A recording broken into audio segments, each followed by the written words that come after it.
Hello, hello, hello. It's 10:26 a.m. on the 24th of June. We are driving in down a hill right now, twisty roads headed towards the Big Basin State Park. America's first state park. California's first state park.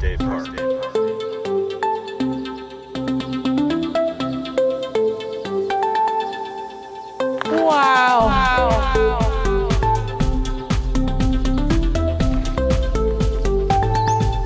That's the Western Flycatcher.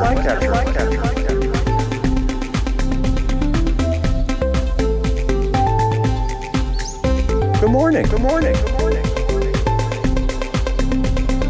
Wow. What the what? State of the State Parks podcast with Chris and Moe. Hello, friends, and welcome back to the State of the State Parks. I'm Chris. Hello, I'm Mo. Today we take an eye-opening walk through the Big Basin State Park, California's first state park, established in 1904. Before European contact, the Ohlone peoples numbered 10,000, inhabiting a vast swath of land stretching from San Francisco in the north to Big Sur in the south, and extending roughly nearly 50 miles inland. They had already been here for a millennia when the first Spaniards arrived. The Big Basin land was stewarded by the Chotoni and Kiroshti. The tribes of this area banded together with the Ohlone peoples. There were many different groups, and many of them spoke vastly different dialects. In 2020, Big Basin State Park and the surrounding areas were devastated by the CZU Lightning Complex fire. CZU is the CAL FIRE designation for the San Mateo, Santa Cruz region. The fire torched 97% of the park's property. The fire destroyed all historic structures and radically changed the landscape. Most of the old-growth redwood trees survived, though, and new plant life is vigorously growing, and many animals have returned to the area. Shout out to the Reimagining Big Basin project. During the Reimagining Big Basin visionary process in 2021 to 2022, California State Parks gathered feedback on the vision and guiding principles for future planning at Big Basin Redwood State Park and created a plan for rebuilding park infrastructure while protecting valuable natural resources. All right, you'll pick up with us in the parking lot where we heard a new bird. Good. So we're at Big Basin. We're about to do the Redwood Trail. Tiny little 0.6 mile loop of their redwoods. Whoa. The Vaux Swift has shown up. VAUXS Swift. The Vaux Swift. Never heard of that guy. Do you think it's the Vaux Swift or Vow? I think Vaux. Vaux Swift. Like faux. Very small swift with stiff, quick wing beats. Grayish overall with paler throat and brownish rump. Relatively short-winged and short-tailed compared to other similar swifts. Whoa, cool. Kind of looks like a little eagle, little falcon or something. Ow. Come on. You just bit my arm. Let's get to walk in.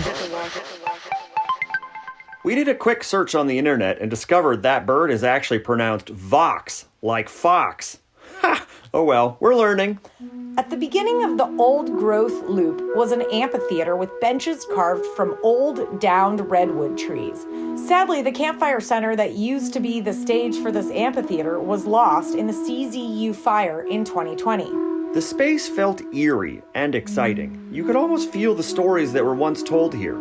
Seeing all the devastation was most definitely sad, but all that green growth gave a feeling of trust of the future. At the front of the amphitheater was a sign that discussed the creation of the Sempervirens Club. We tried to get a good recording of it, but a few other people showed up and, well, you know. So instead, Mo's going to summarize the informative sign now.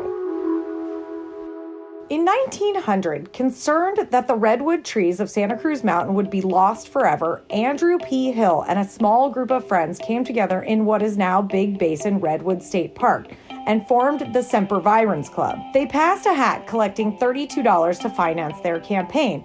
After 2 years of intense lobbying and fundraising, they prevailed. Over 3,900 acres of ancient redwood forest were set aside for the people of California, preserving coast redwoods for the first time anywhere. In 1902, California Redwood Park became the first park to establish under the California State Park system. The name was later changed to Big Basin Redwood State Park. Today, the Sempervirens Fund, renamed in 1968, Still motivated with the passion and resolve that inspired Andrew P. Hill and the Sempervirens Club more than a century ago, since protected over 25,000 acres of redwood forest and in partnership with California State Parks is acquiring new properties to add to our Santa Cruz Mountain parks. You could donate to this awesome group at sempervirens.org. Now back to our walk. That's the western flycatcher. Whoa. Good morning. Oh, and also showing up is the warbling vireo. We talked about the warbling vireo in episode 4, Chino Hills. Go back and check it out. It does kind of look like ceanothus. Privets. Yeah, privets. It's a privets. California lilacs. That's ceanothus. Is this a gall? Is this a gall? Okay, love seeing this here. But is there a gall that is on the ceanothus? These leaves are so minty. California lilacs. Dude, for sure this is a gall. This is so exciting. That's a gall. That's definitely a gall.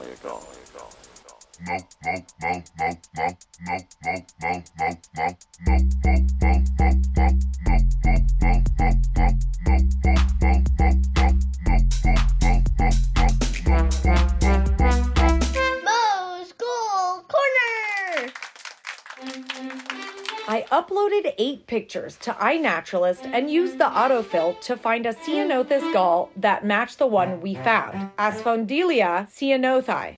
Ceanothus bud gall mint was what iNaturalist autofilled and we chose. It looks like someone disagreed with this ID and suggested it could be Asphodela c. velutinus. They sent me to a gallformers.org resource page about this gall, and it seems like a match for the one we found. Occurring on Ceanothus velutinus species, it describes green, globular, that means round-shaped, pocket-type forms with one chamber per cell, occurring on the lower leaf, the leaf midrib, or on leaf veins. It says the inducer of this gall is unknown or undescribed. That's right. That's why these galls are so fascinating. We don't always know what makes them grow or what species comes out of them. Look for these pics on the Galleries tab. Oh, there's a butterfly on the tan oak. Do you see it? Wow, it's a different kind of butterfly we've ever seen. Let's see if we can take a picture of this baby. Come on. Yeah. It's kind of like a medium size. It's got brown, orange. It's like a fall vibes. Oh, he's on a journey. Yeah. Come back.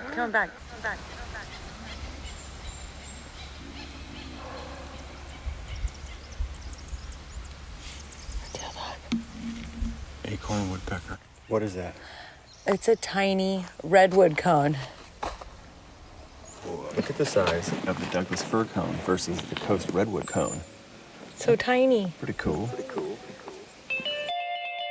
Tribal territories destroyed by the Mission Santa Cruz. Wow, take this picture. Oh, wow. So this is the collection of tribes that they call the Ohlone now. And look how many different tribes. Number of tribal members taken to Mission Santa Cruz. Find this picture of the tribal territories destroyed by Mission Santa Cruz and all the pics from this episode on the stateofthestateparks.com under the Galleries tab. Yellow sweet clover. Ooh, What's this? You know this one. that's tan oak. Dark-eyed junco. I was just literally about to say that. Dark-eyed junco, you trick me all the time. But I love you. Okay, stand right here. I want to take a picture of this. The bottom of this tree. It looks like they're just dead from a fire. But look what happens when you go up. Look at that. Look at that growth returning 4 years after a big forest fire. These redwoods. They're beefy. As we walked, there were about 5 to 10 of these featured stories peppered through the old growth loop. Some about the CZU fire, some about history, all were beautiful. We don't have enough time to talk about each one, so we've uploaded a picture with the description of these wonderful stories to our website, stateofthestateparks.com, under the Galleries tab. Be sure to check out the QR codes on the picture for more cool targeted films about tent talks, conservation, and burn piles. Mo's going to read the first sign we ran into that tees up us talking about an important family in the preservation of the Redwoods' history. So they put these little pieces of artwork on these trees. Dear Park visitors, when I was a young child enjoying Big Basin in the 1950s, my great-great-aunt Jenny Bliss Jeter told me how California's first state park came to be. Yet I only remembered the exciting role of women. Jenny had advocated for public awareness of deforestation for decades, and in 1900s, women's clubs statewide joined the Semper Virens cause. Their motto, to be preserved in a state of nature, was prominent at both park entrances and welcomed all the early visitors. Do you remember where we saw this name Jeter? Yeah, we saw it on a trail, but it was a man's name. It was yesterday at the very end of our Redwood Loop. There was that stone on the ground that looked like a gravestone. Yeah. And we were like, we're going to have to look into who this Jeter person is. Yeah. Obviously, somebody This big is in the they. world. Maybe right now we can drop in who the Jeter family is.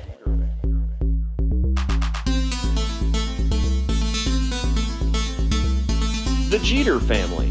William Thomas Jeter and Jenny Fuller Bliss, a powerhouse in the conservational history of the Santa Cruz Redwoods.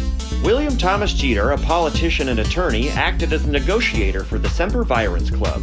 He helped dot all the I's and cross all the T's for the legislation that secured Big Basin as California's first state park in 1902. His wife, Jenny Fuller Bliss, lived to just under 100 years. She was known for her independence and tenacity. It has come out recently that she had more to do with everything than history lets on, and for that we say thank you, Jenny. And also to you, William. Oh, it's a thing about nature journaling. Fun. Consider the landscape of conservation in a broader historical context. What was done in the name of protection, and what should stewardship look like going forward? Reimagining the state park system. I love this. Was that these little ground creepers? Yeah, the little ground jello. They're cute. Redwood violet. So cute. The little leaves are like lily pads. What are you? Red alder. Alder. What the what? They also have the parking lot type spacing, but much larger. Different parking lot. These are cuter. I don't know why. These are fuzzy. A couple of spots that it looks like there's some mushrooms on these trees. See a yellow spot there? Or it's a banana slug.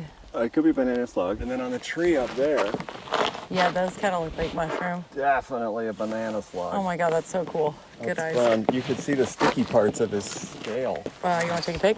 This guy's living it up. The banana slug on the tree. Wow. We love banana slugs. Banana slugs are our friend. That song. So good. Okay, we want to do a quick throwback to the Henry Cowell Redwood State Park, where first Linda tells us about the oxygen release of redwoods, and then Maureen tells us about the two ways redwoods reproduce and the importance of burls. So I'm going to share with you what I love to share about redwoods. There's so we all know climate change is a major issue that we're addressing. Redwood trees individually hold 40% more carbon than any other tree in the world. Boing. One redwood tree, a big redwood tree, will do the same work as 250 regular smaller trees. Now some of that's just because of their size. You know, these things get massive. They live for close to 3,000 years. They can get 300 to 400 feet tall. They can get 20 feet wide. And so they're going to lock that carbon up until we cut it and burn it. Even if we cut it and leave it, it's not releasing that carbon. It is, but it's really slow. Somebody asked me last week when I was doing this, well, what about the Amazon? Well, the Amazon, first of all, those trees don't live very long. So they're holding carbon, dying, releasing the carbon, right? What they really do is they do a great job for oxygen. They're releasing a lot of oxygen. So it's not that the redwood forest is doing more work than those, it's that each individual tree and an acre of redwoods is doing more work than any other tree. In fact, and this is a fact I love, 1 acre of old growth redwoods is equivalent to taking 700 cars off the road in 1 year. 700 cars. 700 cars. Love that. And 1 acre, now remember I've got 1.5 million acres of second growth. 1 acre of second growth is 270 cars every year. So imagine what 1.5 million acres is doing for us. So these trees are super important for sequestering carbon and helping with climate change. And why we think that they're super important for us to respect, to preserve, and to make sure that they're here for generations to come. So that's my little speech on carbon sequestration. Yeah. My second favorite topic. Thank you. Okay, more fun facts with Maureen about the 2 ways redwoods reproduce. 2 ways of reproducing. One from a seed and one from their own root. Okay, for a tiny seed, the seeds are very tiny. I think I have a couple in here. Okay, so here's a cone, here's the seeds that have fallen out. So you see how teeny tiny they are. Okay, and not only does this seed need to be on the ground, on fertile ground, it needs to wait for these little cones here to break open and spread pollen. All right, something very fun is happening here. So this entire group of trees is sharing the same root. They're basically clones, and at some point they can all graft together, which it's already started doing at the base. The sun is kind of funny here, so you can't really see it, but it is grafting together. Now, if you run your eyes up, this is super cool. Between tree 2 and 3, there's a burrow there. The tree created that purposely, because if you look at tree number 2, it's leaning to the left into that clearing to get more sun. Okay, now remember, they're all sharing the same root. These trees are top heavy. They do all their growth at the top, not from the base. So they're growing up there. Those branches up there are huge. So if you lean too far, you could upset this entire apple cart. So the tree created that burrow purposely, like a weld, to hold that tree in place. And it's going, go ahead, lean, get your sun, I got you. Thanks again, Linda and Maureen. Okay, back to Big Basin where we find another big burl. Wow, look how big this tree is. Wow. That is a tall tree with a big burl. Here, let me take a picture of you with the burl. What's a burl? Oh, hold on. I got you, Burl. I got you, burl? That's hilarious. This week's Pinnacle Pick is a picture of Moe posing in front of this giant burl. Find our Pinnacle Picks on the stateofthestateparks.com under the Pinnacle Picks tab. Pink honeysuckle. New species. I flipped it over and went like that. Go deep. Whoa. Pink honeysuckle. What are these? This is the... More brambles. Trailing blackberry. A new species.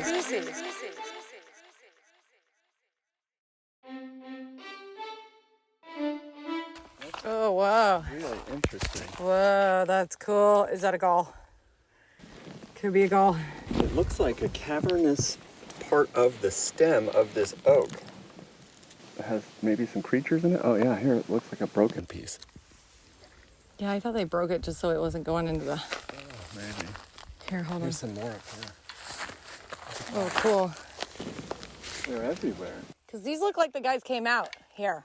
Yeah, something uses the branch of this oak tree to lay its eggs, and then I think they've come out. Some of them have. Yeah, but look, the weight of it breaks the tree. Yeah.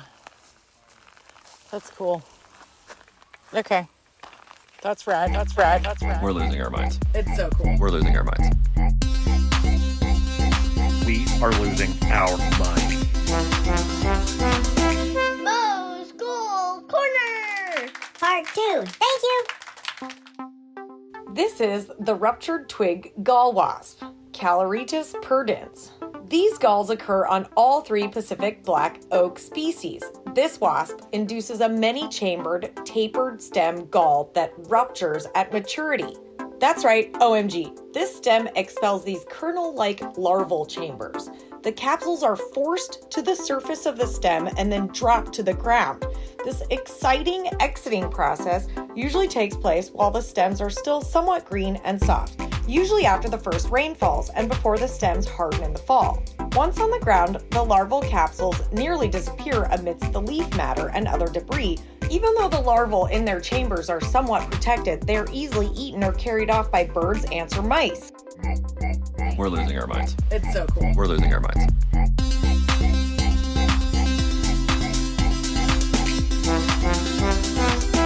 Moe's School Corner! Well, what do you think, Mo? That was cool. It was very interesting. We will definitely come back. I think This is a nice little taster bite of this park. There's many more trails for us to go on. Big Basin Redwood State Park. You will always hold a special place in our hearts. Our entire lives we have thought of forest fires as this awful devastation of an event. And don't get me wrong, the CZU fire destroyed and burned so much. But seeing the resilience of a 1,500-year-old redwood trees sprouting new growth after such a fire makes me think that, man, my problems are super small. And if they can rebuild, so can we. The little green sprouting from those trees washed all of our problems away. This place was so beautiful. It was eerie, devastating, exciting, and inspiring. All of these things I felt while walking through this old growth loop. As we walked through the loop, I kept having a mix of emotions. One, I was sad to miss the old structures and buildings that held such stories. I also couldn't help feeling like I was getting a gift. We were seeing life reborn. Life that seemed lost, but that's now brimming green with chlorophyll. The birds were coming back. The mushrooms were popping. I think this place is gonna be okay. Different than before, but that's okay. Even state parks can have a phoenix rising moment, right, Mo? Camping has not returned to Big Basin, which is understandable. Let a girl recover from a fire, why don't you? They have, however, started doing preventative prescribed burns, working with local native Californians to bring the old way back. I can't wait to come back to Big Basin so I can see what new things have grown. This park was a real eye-opener for us. So much beauty seen and also felt with such a resilient park. Thanks again, Big Basin Redwoods. Bye!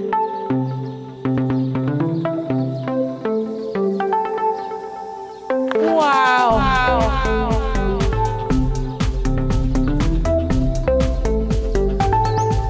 That's the Western flycatcher.